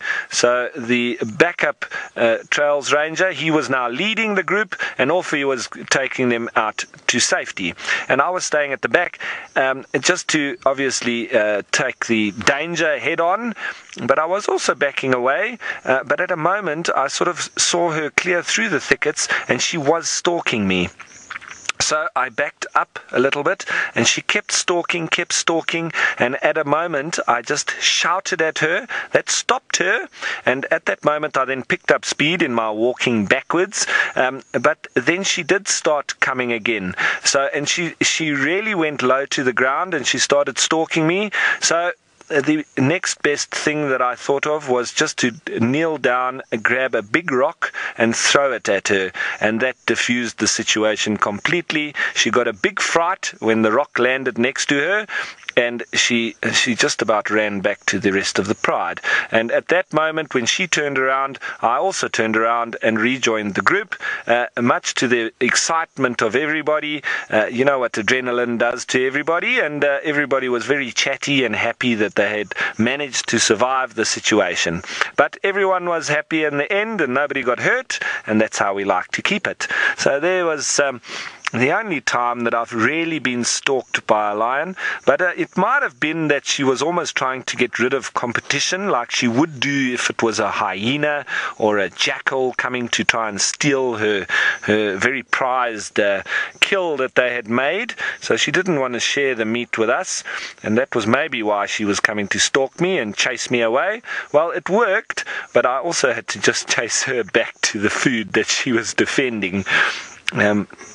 Yeah, just a rock thrown at her, and it was not intended to hit her either. It was just meant to give her a fright, and it had the intended result, so everyone was happy. Okie dokes, everybody, I'm going to start up and leave this pretty much sleeping lion, but while I'm doing that, I'm going to head you all the way back on down south to South Africa, to Noelle with her elephants. Many elephants for the day. We're here at Twin Dams, and the rest of the herd is just on the back side of the dam wall over towards Baboon Pans, and hopefully they'll pop up. But we have found a little shady spot for ourselves that also gives us a little bit of a lower angle, so that we can get their height properly. Now, just over the top of the dam wall and left of the one Ellie's you're seeing now, every now and then we can see a sort of dust cloud that's popping up, and there's elephants that are busy dust bathing on that side. So I have a feeling that because Baboon Pans don't actually have any water in them, it's a lot of mud, that they've thrown some mud on themselves and then are dust bathing back in there, and then some of them are coming through and drinking. Now, I'm hoping that when they're done drinking here, they might splash themselves on this very warm day. Now, the dust bathing fishing, the mud bathing, the drinking of the water, and then also any swimming or throwing of water on themselves is all to cool them down. So elephants, I know Scott earlier was talking about their ears, and Scott and I are both wishing that one, we could go swimming today, or two, have large ears like elephants, because they lose roughly about 82% of their body heat through their ears, and so on hot days like this, they flap away to help cool themselves down. And then obviously on a cold day, ears closer to the body to help keep themselves warm. Now notice as well when this one is drinking how very delicately it puts its trunk. It doesn't stick its trunk all the way down to the bottom. It sort of sticks it on the top of the water and then sucks in. And sometimes you'll even see them skimming the top of the water with their trunk so as to remove any debris. They prefer clean water. I've been noticing quite a few places where elephants have been digging up water pipes along the edges of the roads and sometimes in the middle of the roads, depending on where the water pipes are lying when you get closer to the lodges. And that's because they can smell that water down there, and it's fresh, and that's what they prefer. You see him there? See him how he's twitching around that little bit of water and then trying to get the cleanest bits.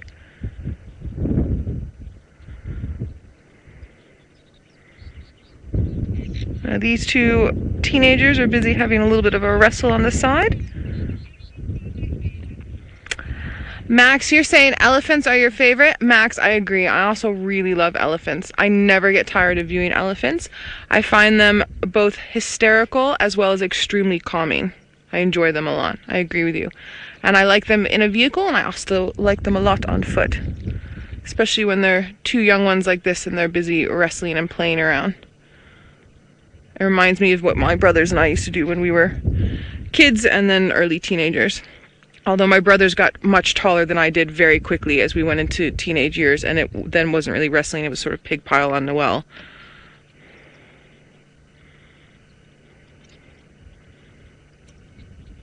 Oh, there's a really lovely breeze that's blowing through.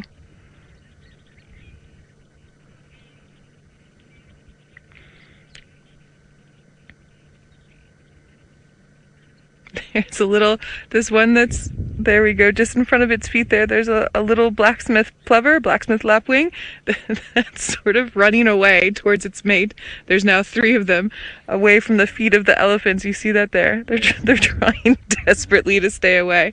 Now, interestingly enough, those blacksmith lapwings will have a nest somewhere around here at certain times of the year, and you'll actually see them when elephants come around flying up and dive bombing the top of the elephants, mobbing them to deter their path, their trajectory, so they won't step on the eggs. Sometimes it works, sometimes it doesn't. Now I have a feeling that all 3 of them are going to now come and have a little wrestling match. They might be playing monkey in the middle with this one that's now in the middle, very similar to how my brothers did with me.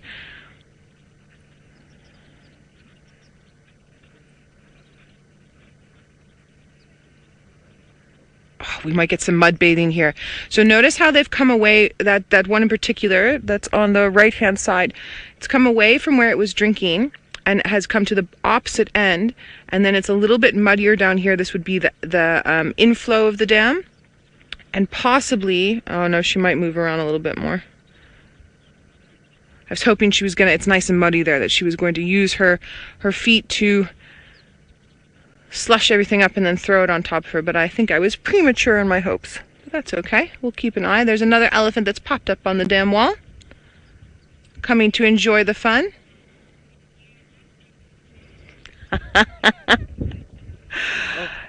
Megs, I'm so happy you're reminding me of that, because when we heard that Jamie was talking about elephants and music, Seb's first response was that he thinks elephants like jazz, just like Jamie. My response was that they are going to like Guns N' Roses and AC/DC.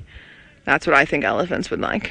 High five to Jamie for me. Seb's saying high five to Jamie. I'm still going with my Guns N' Roses and AC/DC theory. You can actually, Seb, these ones on the right hand side, sometimes they're putting out the ear. We might be able to see those veins nicely that we were talking about that help cool them down. Can everyone see those veins there at the back?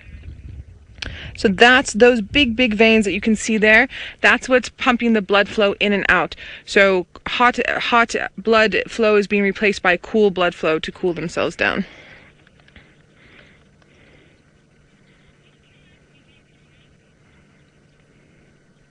All right, now there's another teenager coming over to join, younger than these other 2, 3 rather.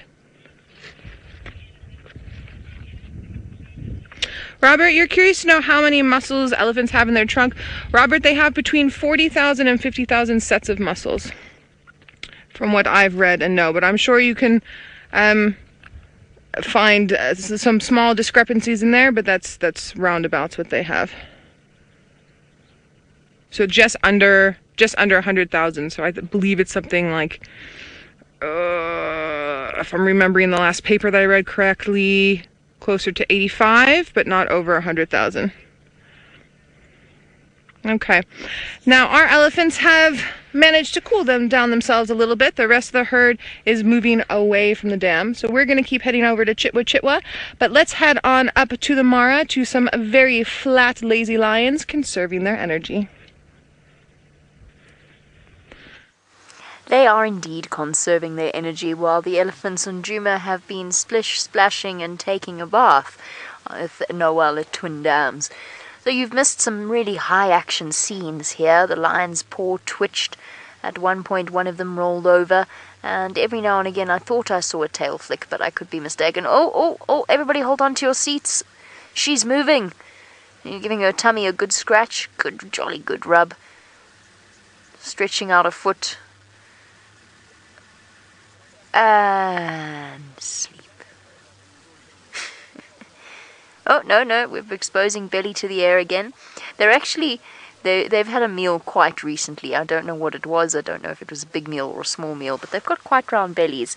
So they're not too concerned about the way that their afternoon is going to go. Look at that massive paw of hers. She's tucking it in, stretching it out. One of the lion's main weapons, of course. The power behind those blows. And snugly, more comfortably.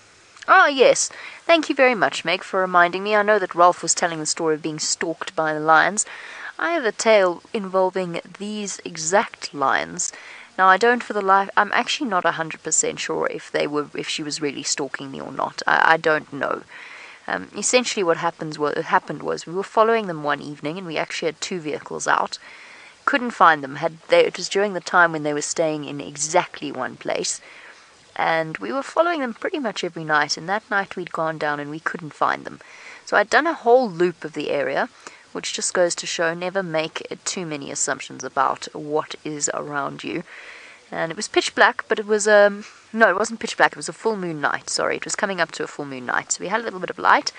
And the one car had stopped, and I drove a full circle, and then for some reason I parked on the other side of the road, and I got out, having already checked that area, to go and see. I can't remember why I got out. I went to go and talk to them about something, probably the plans to find them. And I got about halfway across the road in the dark, where I don't know what made me look around. Something, footsteps, I guess. I must have heard her. And I looked up, and she was sprinting full tilt in my direction. I think she was probably running to get behind the car and then to move back towards where her cubs were. I'm not sure if she meant me any harm, but I have to tell you that a lion at night, or the sight of a lion at night running in one's direction, has the extraordinary ability to create or to dredge up very basic instincts within one. I think it's safe to say, I'm not in any way ashamed of this confession, it is entirely safe to say that my adrenaline levels spiked through the roof. And I did not run back to the car, but I did reverse at a relatively rapid rate. Certainly faster than I might otherwise have reversed. Let's put it that way. And then I somehow found my seat, my car seat. I'm not entirely sure how I got there. Oh, rolled over completely there. Still to this day not entirely sure how I went from the road to the car seat. I imagine there was a jump involved, but I'm not entirely sure. She immediately disappeared after that. So I've had a very, very few instances where I've ever been stalked by lions, but that's probably the closest ones ever actually come to me without my noticing. It was quite a shaky moment. Hey, ladies, you gave me a proper run for my money there. Anyway, our lions don't seem to be up to too much apart from, I've got a soundtrack for them running around my head. Just to sort of rub salt in the injury, Taylor apparently has arrived in a place where I've been stuck before.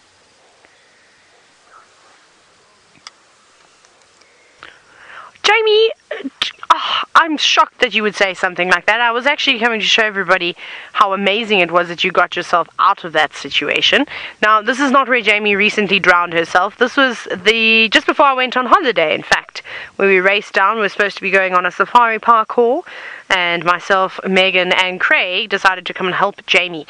Now, Jamie, unfortunately, we won't be going through the crossing today because it's absolutely filled to the brim. The entire lugger is submerged underwater now, and I think if we were to go through there, it would be a big problem. The water would definitely come over the hood of the car. It's so deep. So we shan't be going through there. But I just wanted to come and say that this crossing is going to be called Jamie's crossing from now on, not because she got stuck, but because she got stuck and she got herself out. And sometimes, you know, a little bit of frustration goes a long way. And that's what Jamie used to eventually get out. Because I can't tell you how many times the tow rope snapped. We were slipping and sliding. It was a disaster. But we tried our best and we weren't successful. So I obviously have to turn around now, as you can imagine. I can't go through here, which is a little bit of a pity. But that's okay. Let's try and reverse out with also not getting stuck. I think we can actually go here. We kind of come to the marsh area now. And I think I saw Ralph, in fact, driving down in the distance on the tree line. I saw his presenter light somewhere down there. Let's go and see how far away he is from where I am. Thank you. Yes, so we are just skirting along the forest line here, hoping for something exciting to poke its nose out. And my plan is from here, maybe we'll stop and have a look at all of these antelope that are just here in the plains. There's a couple of crowned cranes there as well. And after that, I'm going to slowly make my way towards the Chitwa airstrip. And maybe, who knows, we might even see that hyena with the blue eye again. I don't know if any of you remember, but one of the first days that I was here in the Masai Mara, in the Mara Triangle, I actually came across a hyena with a blue eye, and it was confirmed that it wasn't a cataract or anything of the sorts. It was 100% one blue eye. The other eye, normal brown, sort of black color, but the one very special blue eye. Now, hyenas already have enough mythical folklore around them and associated with evil spirits, etc. So I wonder what the locals would think about a hyena with a blue eye. But very easy for us to identify her. But there we go. I wonder if we find her again, why don't we think of names that we could call her? Because everybody giving names to the lions and leopards, and hello, speaking of hyena, there's a hyena in the middle here that is making as if it might be doing a little bit of hunting, or what it is doing, I don't know. But let's just zone in here and see what this hyena is up to. It's running from something or running to chase something, I don't know. But it's just behind the impala now, making its way towards the waterbuck. There it is in the middle of your screen.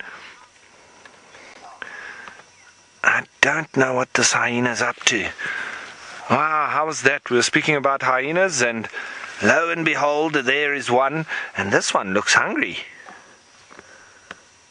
It does look like it's got a collar on. I think actually I have seen a hyena with a collar on. This is only the second one. I think the other one I saw was across the river. So this is most likely the Michigan State University with their hyena studies that they are doing. On this side of the river, they've been busy for 10 years, and on the other side of the river, they've been researching the hyenas for 33 years. So they've been in the business for a long time, and with 10 years worth of data, that's when you can really start to see trends and work out exactly what they've been up to. But I'm not sure exactly on the current state of all of their research, but whenever I get the chance, I do chat with the ladies there at the hyena den, and they always got lots of information. They've been telling me all the names of the different hyena as well, but there's so many of them that I have forgotten. Now let's watch. What is she up to?